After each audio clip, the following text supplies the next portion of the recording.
नमस्कार साथियों, एक बार फिर मैं दीपंकर समझदार चार्टर्ड अकाउंटेंट आपका दोस्त और बिजनेस ग्रोथ एसोसिएट फिर से बता दूं, आज भी जिम्मेदारी पूर्ण एक बहुत इंपॉर्टेंट वीडियो बनाने आया हूं जिसमें डायरेक्ट सेलिंग से रिलेटेड रूल्स हम जरूर बताने वाले हैं। क्योंकि परसों के दिन मैंने एक वीडियो देखा था विवेक बिंद्रा जी का, और उससे पहले का मैंने ट्वीट देखा था संदीप माहेश्वरी जी का।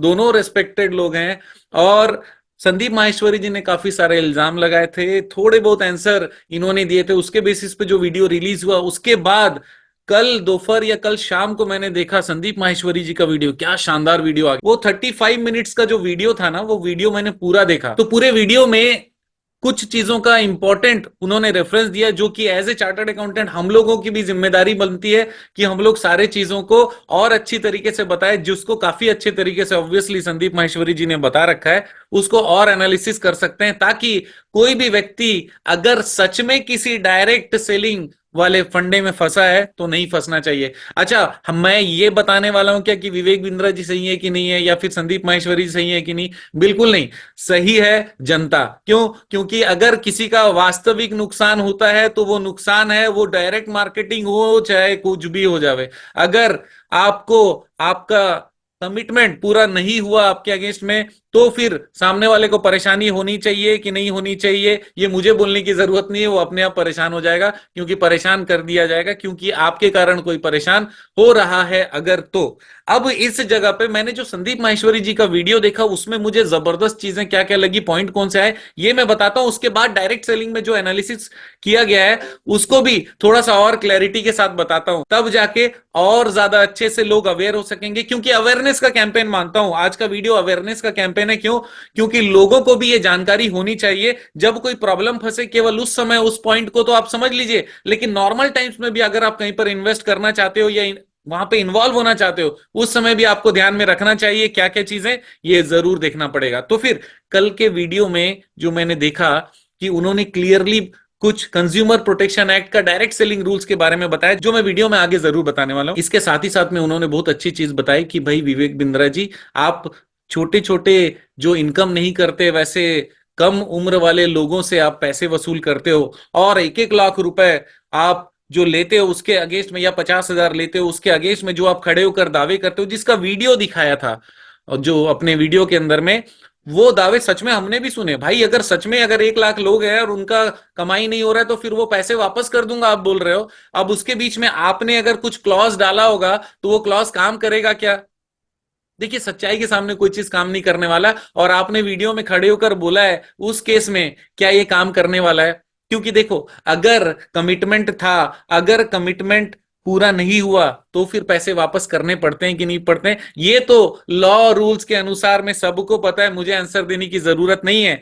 और एक चीज है, बीच में एक मूवी आई थी, मूवी का नाम था ओ माई गॉड, जो पहला वाला था ऑब्वियसली। उसमें इंश्योरेंस कंपनी के ऊपर भी केस कर दिया गया था। उसने बोला था कि हजारों टर्म्स एंड कंडीशन आपने लिखे थे, लेकिन वो पढ़ता कौन है, इतना छोटा होता है, या फिर वो समझता कौन है, सीधा एंटर कर जाते हैं, आपका फायदा होगा। दो चार चीजें जो वर्बली बताई जाती है वो समझ में आता है, दो चार पॉइंट जो कहीं पर लिखा रहता है, एक आध चीज दिखा दिया जाता है, लेकिन सिग्नेचर तो बहुत सारे कराए जाते हैं, अप्रूवल तो बहुत सारे कराए जाते हैं। उसके कारण जिम्मेदारी वो लाइफ इंश्योरेंस कंपनी भी की भी है, ऐसा परेश रावल ने उस मूवी में बोला था। तो वही सारी चीजें कहीं पर भी एप्लीकेबल हो सकती है। भारतवर्ष है भाई, अगर किसी का भी नुकसान होता है तो वो नुकसान के अगेंस्ट में आवाज उठा सकता है। अपन किसके फेवर में? अपन ऊपर वाले के फेवर में। और ऊपर में कौन है? हर कोई जो देख रहा है वीडियो, वही जनता है, वही जाने। और अगर किसी के साथ तकलीफ है तो सच में तकलीफ है, अगर नहीं है तो नहीं। और एक बहुत अच्छी चीज संदीप माहेश्वरी जी ने बताई, मैं लेता हूं अमीरों से जो 500 करोड़ का धंधा करते हैं, उससे 20,000 50,000 लेता हूं, उसके भी 10 लाख रुपए लग सकते हैं, उसके जगह 20,000 50,000 लेता हूं, तो मैं उनके पैसे बचाता हूं। तो यहां पर बहुत अच्छी चीज ये कि एक बिजनेस है और दूसरा अफिलिएट है। अफिलिएट वर्ड बताया गया, राइट? तो डायरेक्ट मार्केटिंग, अफिलिएट और डायरेक्ट सेलिंग और एमएलएम, ये सारे कनेक्ट हो रहे हैं कि नहीं हो रहे हैं, ये आप लोगों को डिसाइड करना है। रूल्स मैं आगे बताने वाला हूं, आइए देखते हैं रूल्स क्या कहता है। तो देखिए, हम लोगों को ना 3 रूल समझने की जरूरत है। सबसे पहला जो डायरेक्ट सेलिंग रूल्स है, जो ऑफिस मेमोरेंडम है, ये 9 सितंबर 2016 ये जो आया था, ये भी देखना होगा। इसके साथ में हमारे पास में 2021 का भी रूल्स है, जो कि थोड़ा सा चेंजेस होकर आया है, और उसके बाद में 2023 का भी अमेंडमेंट है, और अमेंडमेंट में क्या है ये हम लोग अगर जब तक देखेंगे नहीं तब तक पूरी जानकारी नहीं होगी। तो आज का वीडियो अवेयरनेस में पूरी जानकारी के लिए आप लोग तैयार है, यस और नो? तो फिर आप लोगों के लिए शुरू करता है। अच्छा, एक चीज और बता दूं आपको मिलेगा कैसे। आप डायरेक्ट सेलिंग अमेंडमेंट 2023 डालेंगे तो 2023 का अमेंडमेंट मिलेगा। डायरेक्ट सेलिंग रूल्स 2016 डालेंगे तो 16 का मिलेगा, 21 डालेंगे तो 21 का मिलेगा। यहां तक ठीक है, इसको हटा देता हूं। अब आ जाते हैं 2016 में, जिसके बारे में सर बात कर रहे थे, संदीप महेश्वरी जी। तो यहां पर और अमेंडमेंट का, और उसके बाद में हम लोग फाइनली कहां पहुंचने वाले हैं कि जो 2023 में क्या चेंजेस सिर्फ आया है। तो बहुत इंपॉर्टेंट है ये जानना। ये डेफिनेशन हमारे लिए इंपॉर्टेंट है क्योंकि हम लोग कंपनी के बारे में बात कर रहे हैं। जैसे बड़ा बिजनेस एक कंपनी है, ठीक है, तो कंज्यूमर कौन है? सारे लोग कंज्यूमर है, जो कि कंज्यूमर प्रोटेक्शन एक्ट 1986 के अनुसार है। Prospect means a person to whom an offer or proposal is made by the direct seller to join a direct selling opportunity. अब क्या ये डायरेक्ट सेलिंग अपॉर्चुनिटी है बड़ा बिजनेस, यस और नो? क्योंकि वो जाकर डायरेक्टली कस्टमर को सेल करते हैं, तो डायरेक्टली कस्टमर को सेल करना डायरेक्ट सेलिंग है। तो प्रोस्पेक्ट है जिससे भी वो मुलाकात करते हैं, बात करते हैं। डायरेक्ट सेलर कौन है, कौन जाकर बेच रहा है? मीन्स ए पर्सन अपॉइंटेड और ऑथोराइज्ड डायरेक्टली और इनडायरेक्टली बाय ए डायरेक्ट सेलिंग एंटिटी। अब ये डायरेक्ट सेलिंग एंटिटी बड़ा बिजनेस है या नहीं है, या कोई भी कंपनी है या नहीं है? देखिए, जो डायरेक्ट सेल करवा रहा है ऐसी कोई भी कंपनी, एंटिटी लिखा है कंपनी, जरूरी नहीं हो सकता प्रोपराइटरशिप हो सकता, पार्टनरशिप हो सकता, कोई और संस्था हो। सारी संस्थाएं डायरेक्ट सेलिंग एंटिटी के अंतर में आने वाली है। नेक्स्ट है नेटवर्क ऑफ डायरेक्ट सेलिंग। ये नेटवर्क क्या होता है? Network of direct selling sellers at different levels of distribution who may recruit और इंट्रोड्यूस और स्पॉन्सर फर्दर लेवल्स। ये बहुत खतरनाक क्लॉज है, ये बहुत इंपॉर्टेंट क्लॉज है। ये इंपॉर्टेंट क्लॉज आपको पता रहना चाहिए, क्योंकि डायरेक्ट नेटवर्क अलग चीज हो गया, डायरेक्ट सेलर अलग चीज हो गया, डायरेक्ट सेलिंग एंटिटी अलग हो गई। तो जितना अभी तक समझ में आ रहा है, नेटवर्क तो ठीक है भाई, लोग जुड़े हुए तो नेटवर्क हो गया, जो सेल कर रहा है वो डायरेक्ट सेलिंग एंटिटी हो गई। लेकिन नेटवर्क ऑफ डायरेक्ट सेलिंग ये ऐसा चीज है जिसमें हर लेवल को रिक्रूट करने का अधिकार दिया गया है। तो क्या यहां पर भी रिक्रूटमेंट का अधिकार है, यस और नो? मुझे तो लगता है, क्योंकि जो सिस्टम बताया जा रहा है उसके अनुसार में हर एक व्यक्ति किसी न किसी को रिक्रूट कर रहा है, किसी न किसी को मोटिवेट कर रहा है। तो रिक्रूटमेंट के हिसाब से नेटवर्क ऑफ डायरेक्ट सेलिंग भी यहां पर आता है। अब डायरेक्ट सेलिंग क्या होता है ये समझना है। It means marketing. सबसे पहला क्या हो गया? Marketing, distribution and sale of goods और प्रोवाइडिंग ऑफ सर्विसेज। अब गुड्स है क्या यहां पर? अगर बड़ा बिजनेस की बात करें, नहीं है। प्रोवाइडिंग ऑफ सर्विसेज है, बिल्कुल है, क्योंकि वो ट्रेनिंग से लेकर बाकी सारी चीजें दे रहे हैं, तो प्रोवाइडिंग ऑफ सर्विसेज है। और ये as a part of network of direct selling होना चाहिए। तो ये ओवरऑल नेटवर्क है, जाल है, जिसके बहुत सारे लोग कनेक्टेड है एक दूसरे से, इसी कारण इसको नेटवर्क कहा जाता है। तो ये नेटवर्क है। लेकिन यहां पर लिखा है other than a pyramid selling scheme. इसका मतलब पिरामिड सेलिंग स्कीम के अंदर में नहीं होना चाहिए। इसका मतलब डायरेक्ट सेलिंग सही तब माना जाएगा जब वो पिरामिड सेलिंग स्कीम के अंदर में नहीं है। पिरामिड मतलब एक लेवल है, उसके ऊपर, उसके नीचे दूसरा लेवल, उसके नीचे तीसरा लेवल, उसके नीचे चौथा लेवल, ऐसे जितने लेवल रखना चाहे। नीचे वाला काम करेगा तो भी ऊपर वाले को पैसा मिलेगा, वो पिरामिड है, यस और नो? अब यहां पर बड़ा बिजनेस में भी अगर नीचे काम कर रहा है तो ऊपर वाले को पैसा मिल रहा है कि नहीं, मुझे नहीं पता। अगर मिल रहा है तो ये किसी ना किसी तरीके से लेवल तो है अफिलिएट के साथ में। अगर नहीं मिल रहा है तो पिरामिड नहीं है। तो ये मिल रहा है कि नहीं आप लोग कमेंट करिएगा, मुझे नहीं पता, राइट? अब डायरेक्ट सेलिंग एंटिटी, ऐसी entity not being engaged in pyramid scheme. Direct selling entity वो है जो पिरामिड स्कीम में नहीं है। विच सेल्स और ऑफर्स टू सेल गुड्स और services through a direct seller.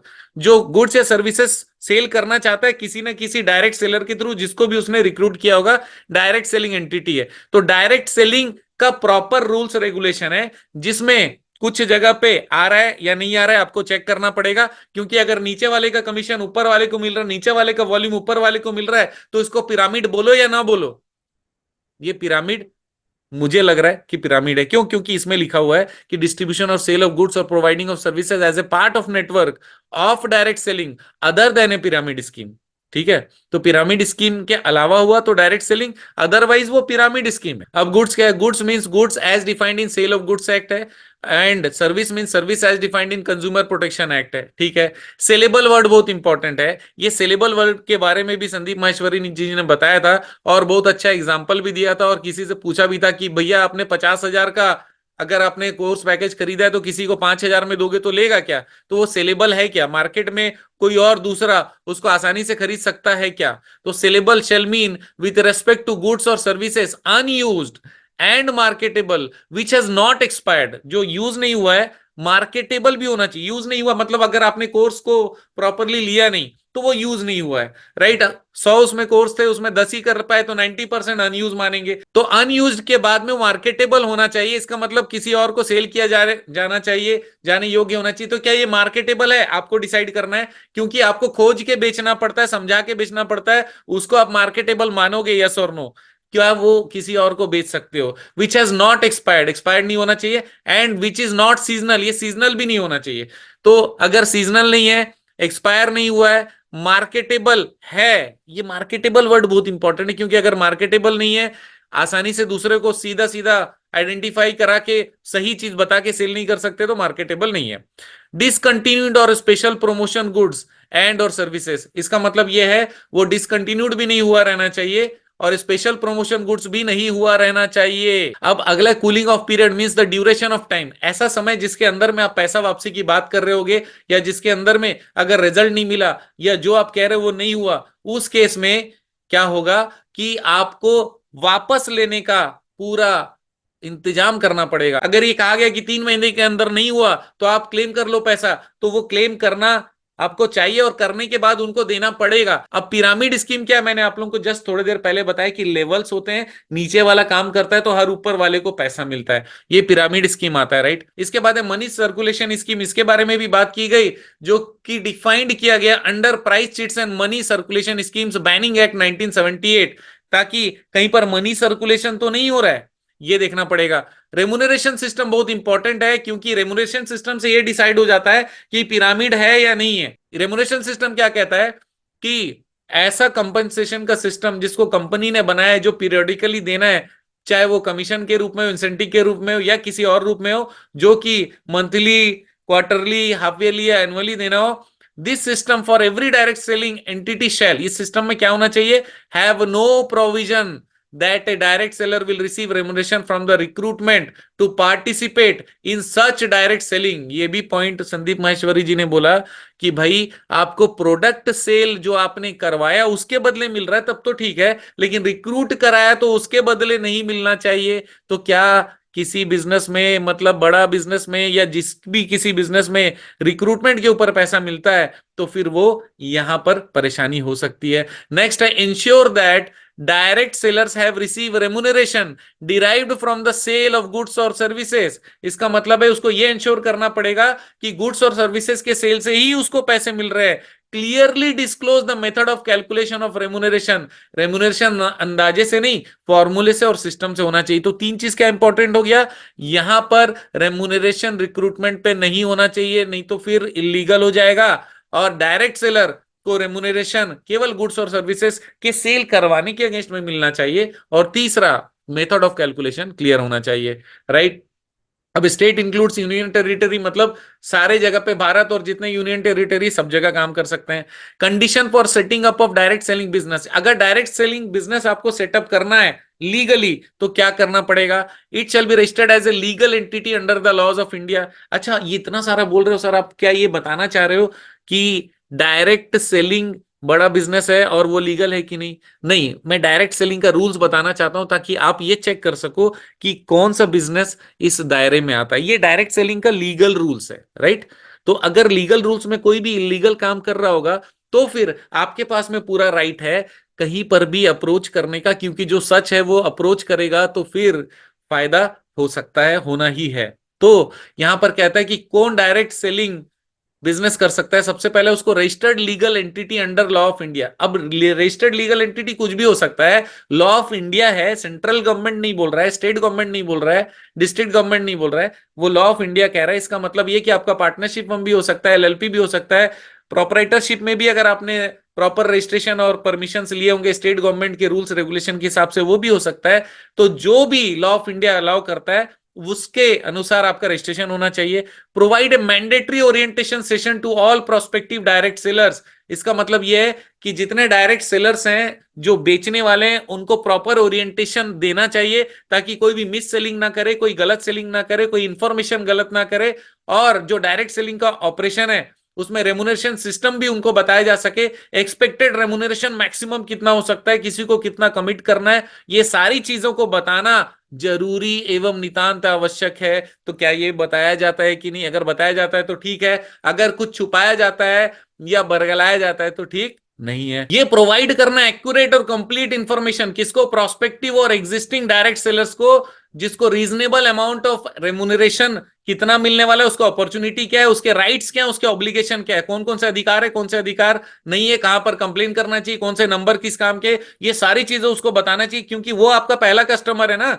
उसके बाद तो वो दूसरे को लाएगा। डायरेक्ट सेलर जो आपके बिहाफ में, कंपनी के बिहाफ में काम करेगा, क्या ऐसा होता है या नहीं होता है देखना पड़ेगा। होता है तो ठीक, नहीं होता है तो ठीक नहीं है। To pay all the dues and make withholdings from direct sellers in a commercially reasonable manners. इसका मतलब ये कि किसी का पैसा दबा कर नहीं रखना है। सारे लोगों का जो पैसे जिस समय पर देने उसी समय पे देने पड़ेंगे। रेमुनरेशन देना है देने पड़ेंगे, कमीशन देना है देने पड़ेंगे। नेक्स्ट है notify and provide a full refund or buy back guarantee to every direct seller on reasonable commercial terms. ये बहुत इंपॉर्टेंट है। नोटिफाई भी करना है और फुल रिफंड भी देना। ये रिफंड वाला फंडा है ना, ये रिफंड भी देना पड़ेगा। अगर जो उन्होंने कहा है वो नहीं होगा, जो कंपनी ने कहा है जो नहीं होगा, जो विवेक बिंद्रा जी ने कहा है वो नहीं होगा तो।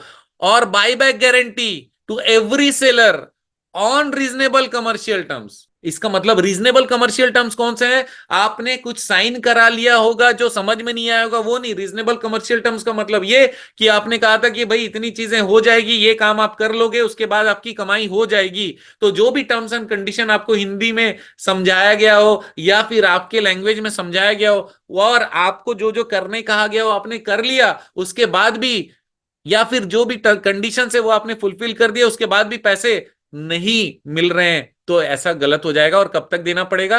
With in 30 days from the date of distribution of goods of services to the direct seller. इसका मतलब डायरेक्ट सेलर ये क्या हो रहा है? गुड्स एंड सर्विसेज लिख तो रहा है, लेकिन बेसिकली ये गुड्स की बात कर रहा है, क्योंकि सर्विसेज में अगर दूसरे टर्म्स हैं तो सर्विसेज का 30 days वहां से चालू होगा जहां पर आपकी ट्रेनिंग खत्म हो चुकी होगी, ना कि पहले दिन से चालू हुआ। 3 महीने की ट्रेनिंग है, आप नियम बता रहे हो कि 30 days तो हो चुके हैं। भाई 30 days तब होंगे जब आपने प्रोडक्ट या सर्विसेज पूरा डिलीवर कर दिया। अगर आपने साबुन दिया तो साबुन कल से लगाना चालू कर सकता है, इसका मतलब वहां से 30 days चालू। अगर आपने सर्विसेज दिया, आपने कोर्सेज दिए, वो कोर्स खत्म होने के 30 days में होना चाहिए। ये मेरा ओपिनियन है बेस्ड ऑन ये जो लिखा हुआ है। Next, notify and provide to every direct seller a cooling off period which entity such direct seller to return any goods purchased by direct seller during the cooling off period. इसका मतलब ये कि सबको बताना पड़ेगा कि किस समय से किस समय तक पैसा वापस हो सकता है, और कहीं पर कोई एक्सेप्शन है तो एक्सेप्शन क्या हो सकता है। लेकिन एक चीज याद रखिएगा, अगर कहीं पर किसी प्रकार से बरगलाया गया या इस पीरियड के अंदर में कैसे भी पीरियड को काटने का प्रयास किया गया जिसका कोई प्रूफ नहीं भी हुआ, उसके बाद भी अगर ये सामने वाला कंप्लेन करता है, और एक नहीं एक से ज्यादा लोग कंप्लेन करते हैं और कई हजारों कंप्लेन कर देते हैं, कई लाखों कंप्लेन कर देते हैं, तो दिक्कत हो जाएगी। क्योंकि जो हो रहा है बहुत सारे लोगों के साथ उसको सही माना जाएगा। नेक्स्ट पॉइंट है, प्रोमोटर और की मैनेजमेंट पर्सनल जो है उसको किसी प्रकार का क्रिमिनल ऑफेंस में किसी प्रकार की सजा नहीं हुई होनी चाहिए। कि अगर ये चीज है और कोई भी कंपनी का मालिक या उसके की पर्सनल जो है वो इस तरीके के किसी सजा से गुजर चुके हैं तो आप वहां पर मत जाइए, पैसे मत लगाइए। अगर लगा चुके हैं तो तुरंत एक्शन में आ जाइए। उसके एक ऑफिस रहना चाहिए जिसका आइडेंटिफाइड जुरिस्डिक्शन रहना चाहिए और उसका डिटेल पता रहना चाहिए, सेलर को प्राइस पता रहना चाहिए, रिप्लेसमेंट कहां पर करना है, माल कहां पर भेजना है, ईमेल कहां पर करना है, और किस तरीके से पैसे वापस होंगे, कौन देने वाला है, कौन रिस्पॉन्सिबल है, किससे हमको बात करना है, किससे कनेक्ट करना है, सारी चीजें आपको बतानी पड़ेगी। अगला इंपॉर्टेंट चीज है conditions for conduct of direct selling business. अब डायरेक्ट सेलिंग बिजनेस लीगली करना चाहते हो, अगर हाँ तो क्या क्या चीजें होंगी, तो ये फिर से आप जांच करने बैठ जाओ कि क्या क्या सही है क्या गलत है। इसका मतलब ये है कि जो मालिक है वो मालिक किसी लाइसेंस का ओनर होना चाहिए, ट्रेडमार्क का ओनर हो सकता है, सर्विस मार्क का ओनर हो सकता है, आइडेंटिफिकेशन मार्क का ओनर हो सकता है। उसके पास प्रॉपर आइडेंटिटी डॉक्यूमेंट होने चाहिए डायरेक्ट सेलर के, क्योंकि किसको किसको रिक्रूट कर रहे हो उसका केवाईसी होना चाहिए, उसका फॉर्म फिलअप होना चाहिए, उसकी मर्जी होनी चाहिए, मर्जी लिखित में होनी चाहिए, मर्जी का सिग्नेचर होना चाहिए, फॉर्मेट्स बहुत इंपॉर्टेंट है, डॉक्यूमेंट्स बहुत इंपॉर्टेंट है, वो जरूर होने चाहिए।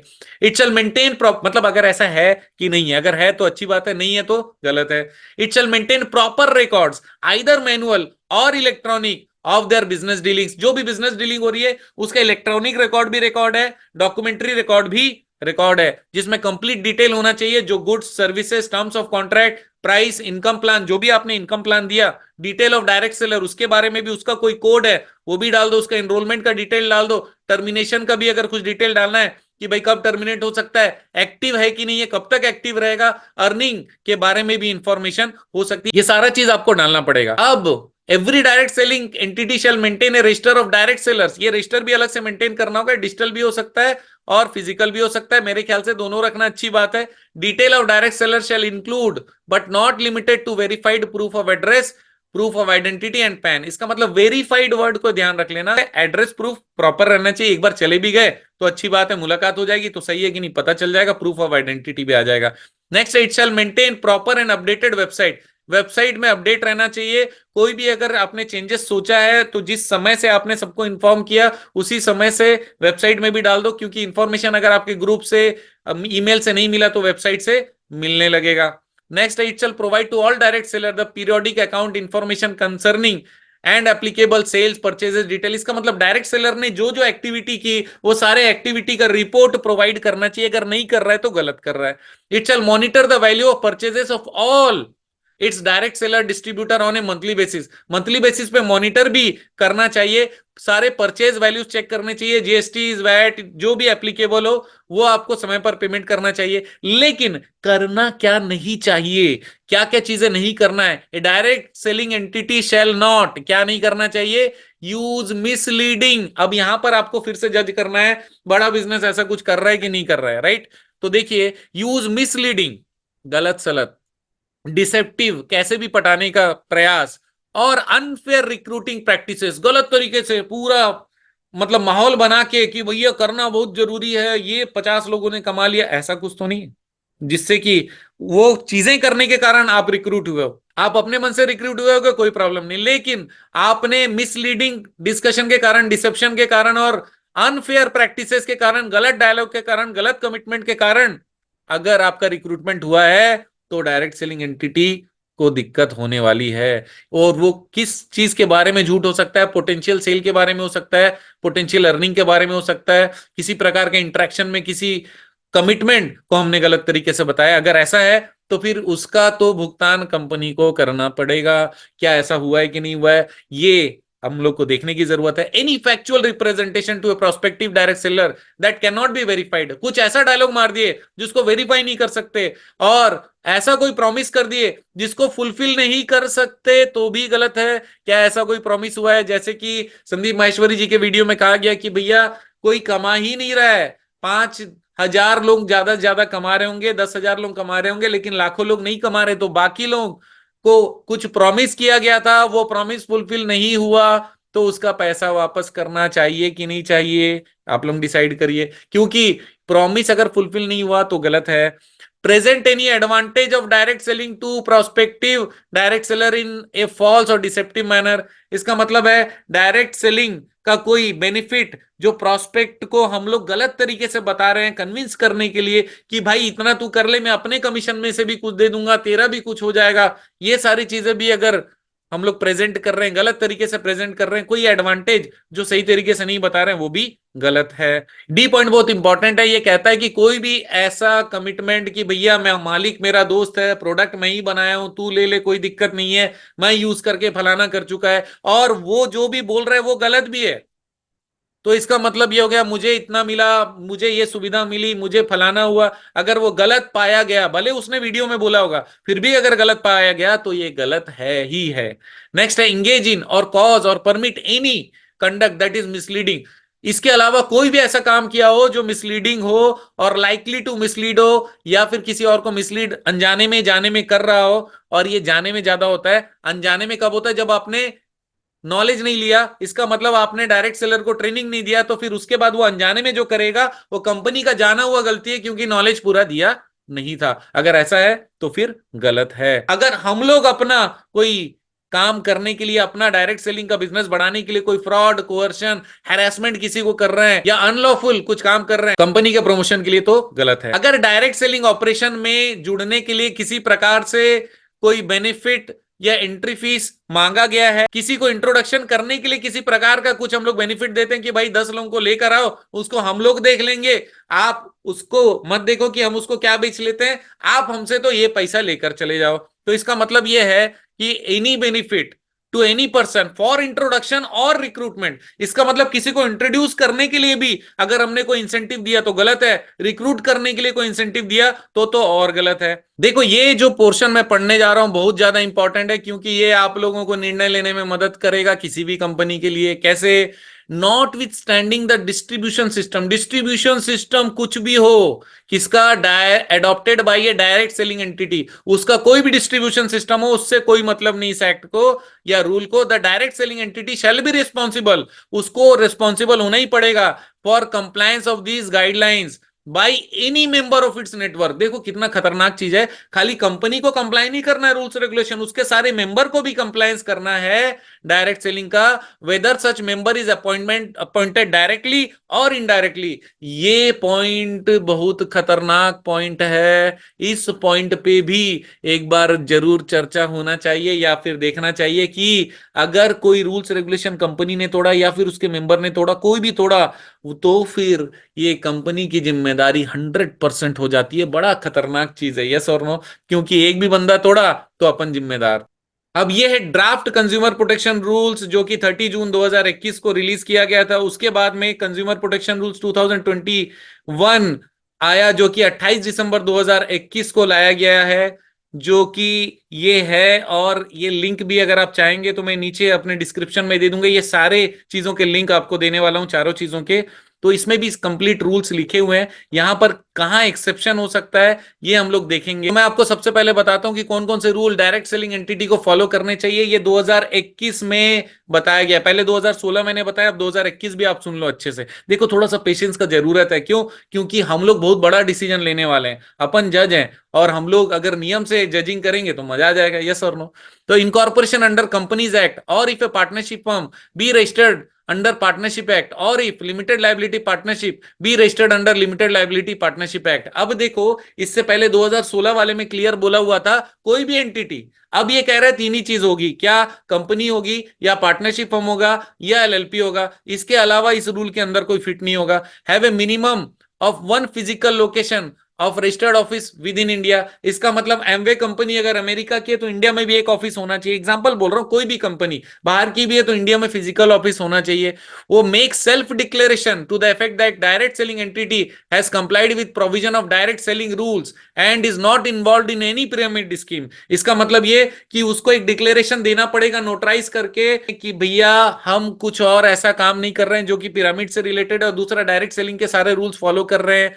Have a prior written contract with its direct seller. इसका मतलब डायरेक्ट सेलर को रिक्रूट करने से पहले कॉन्ट्रैक्ट होना चाहिए जो कि ऑथोराइज होना चाहिए, जिसमें अथॉरिटी ये दिया रहना चाहिए कि भैया वो सेल कर सकता है, ऑफर टू सेल कर सकता है, रिक्रूटमेंट कर सकता है, राइट, और कोई भी अनफेयर प्रैक्टिसेस नहीं करेगा, राइट। और उसको सारे इंफॉर्मेशन, सारे नॉलेज लेने पड़ेंगे, ट्रेनिंग लेने पड़ेंगे। उसको इंश्योर करना पड़ेगा direct seller have verified identities. भूत प्रेत को नहीं रखना है, इसका मतलब ऐसा कोई व्यक्ति नहीं रखो जिसका जो है ही नहीं। इसका मतलब सही व्यक्ति जिसका आधार, पैन, एड्रेस है, बराबर उसका आइडेंटिटी है, उसका फिजिकल एड्रेस है, उसी को देना है। इसका मतलब यह है कि डायरेक्ट सेलिंग कंपनी की एक और जिम्मेदारी की फिजिकल एड्रेस वो चेक करता है कि नहीं करता है। मोनोपोली नहीं होना चाहिए कि भाई 10 रुपए की चीज आप 100 रुपए में बेच रहे हो और वो हमारे थ्रू ही लेना पड़ेगा, मार्केट में जाने से वो 10 रुपए में भी कोई नहीं लेने वाला है, ऐसा तो नहीं है। इसका मतलब डायरेक्ट सेलर को देखना पड़ेगा कि जितने भी एक्ट और लॉ इंडिया के अंदर में है वो सारे एक्ट के अनुसार में उसका जो गुड्स एंड सर्विसेज है वो सही है, उसमें कोई दिक्कत नहीं है। जो भी कंपनी है उसकी लायबिलिटी है, बी लायबल है फॉर एनी ग्रीवेंसेस। कोई भी ग्रीवेंसेस होगा उसके प्रोडक्ट या सर्विसेज से रिलेटेड। उसके बाद बोल रहा है every direct selling entity to provide the following information in the website. Website में क्या क्या चीज देना चाहिए? Registered name of direct selling entity, भाई नाम देना पड़ेगा। Registered address of the direct selling entity, contact number, ticket number for each complaint, अगर कंप्लेंट डाला तो उसका कोई टिकट नंबर जनरेट होना चाहिए। Information related to return, refund, exchange, warranty, guarantee, delivery, shipment, mode of payment, grievances, redressal का mechanism क्या होगा, सच अदर इंफॉर्मेशन, ये सारा चीज का इंफॉर्मेशन देना पड़ेगा वेबसाइट में। चेक कर लेना आप किसी भी कंपनी का है कि नहीं, एक भी कम है आप उसके पीछे लग सकते हो, और दुखी हो तो पक्का लग सकते हो। ये सारी चीजें देखने की जरूरत वैसे भी नहीं है, लेकिन हम लोग उनके लिए बात कर रहे हैं जो कि या तो है या आना चाहते थे या किसी और कंपनी में जाना चाहते हैं जो कि डायरेक्ट सेलिंग वाले फंडे में काम कर रही है। अब पेमेंट का मेथड और बाकी इंफॉर्मेशन यहां पर देनी पड़ेगी। टोटल प्राइस और प्राइस में क्या क्या चीजें मिली हुई है, प्राइस का ब्रेकअप आपको देना पड़ेगा।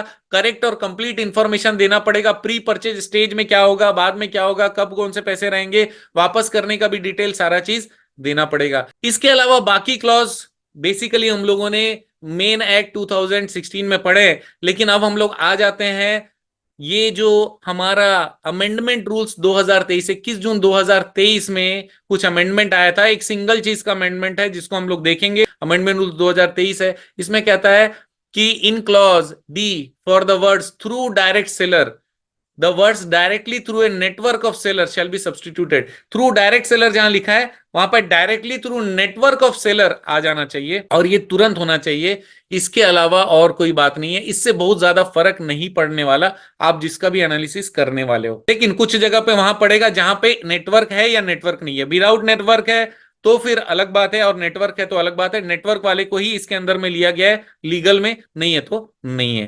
तो दोस्तों मैंने सारे रूल्स रेगुलेशन जो कि हर किसी को अवेयर होना चाहिए, एज ए कस्टमर अवेयर होना चाहिए, उसके लिए बताया। लेकिन मैं आपको सच बात बताऊं, संभव नहीं है कि हर कोई डायरेक्ट सेलिंग रूल्स पढ़े, उसको ये भी संभव नहीं है कौन कौन से एक्ट एप्लीकेबल है ये पता रह जावे। लेकिन जो देख रहे हैं वो जरूर शेयर करिएगा कि आपको क्या लगता है, क्योंकि stop at the rate Vivek Bindra मैंने डाला जरूर है, लेकिन मेरा इंटेंशन ये कि जो जज बने वो सारा चीज को समझे। इमोशनली मैं उन सबके साथ हूं जो कि पैसे लूज कर गए हैं, जिनको पैसे वापस चाहिए, मैं भी आपके साथ हूं, कोई दिक्कत नहीं है। और एक चीज बता दूं, कंपनी अगर कहीं पर गलत करेगी उसके साथ में कोई नहीं रहने वाला है, तो गलत कर रही कि नहीं कर रही है ये जांच जरूर होना चाहिए। अच्छा, जांच होने से पहले जिसको शिकायत करना है शिकायत जरूर करिए, ऐसा संदीप माहेश्वरी जी ने कहा है। उन्होंने कहा है कि बड़े बड़े जगह जहां जहां पे लेटर लिख सकते हो, अपनी भाषा में लिख सकते हो, आप लिखो। ये सारी चीजें संदीप माहेश्वरी जी ने कहा है, और ये हैशटैग भी दिया है उन्होंने कि भाई stop at the rate Vivek Bindra. तो अगर सच में कुछ गलत हो रहा है तो स्टॉप होना चाहिए कि नहीं होना चाहिए, यस और नो, आपको नीचे कमेंट करना है। और एक चीज मैं बता दूं कि हम लोग किसी भी मूवमेंट का हिस्सा बनने के लिए हमेशा तैयार रहते हैं, अगर वो सच्चाई की नींव पर है। तो सच्चाई जानकर हम लोग किसी भी मूवमेंट में चल सकते हैं। और सच्चाई क्या है? तकलीफ सच्चाई हो सकती है और जीत भी सच्चाई हो सकती है। तो जीत रहा है वो भी बात करे, जो सक्सेस नहीं है, जो परेशान हुआ है, जिसके पैसे वापस नहीं हुए, वो भी सच में जाकर कहीं पर कंप्लेंट करेंगे। तो ऑब्वियसली उसके साथ में, मैं छोड़ दो पूरा भारत साथ में होने वाला है अगर आपका कमिटमेंट पूरा नहीं हुआ, क्योंकि सबको पता है कि भाई वीडियो में तो कहा गया है, तो वो सारा चीज रूल्स रेगुलेशन के हिसाब से हुआ कि नहीं हुआ। दूसरा चीज ये कि आप ठगे गए हो कि नहीं गए हो, ये दो चीज पे ही बातें हो रही है हर जगह पे। मैं अपना व्यू न्यूट्रल रखते हुए मैं फिर से बता दूं कि भाई हम एक ही जन के साथ में हैं, वो जनता है। क्यों? क्योंकि जनता ही जानता है कि उसका सच में फायदा हुआ या फिर नहीं हुआ। अगर नहीं हुआ अब बात करिए, हुआ है तो भी बात कर सकते हैं। और इस बीच में अपना व्यापार करने का मूड मत छोड़िएगा, व्यापार जबरदस्त करिएगा, आप जीतते रहे, ये हमारी शुभकामनाएं। आप जानते हैं मेरा मिशन है हमेशा आप लोगों की मदद करना और समय पर सारी जानकारी देना। तो बने रहिएगा मेरे साथ। आपका दिन जबरदस्त और शुभ हो।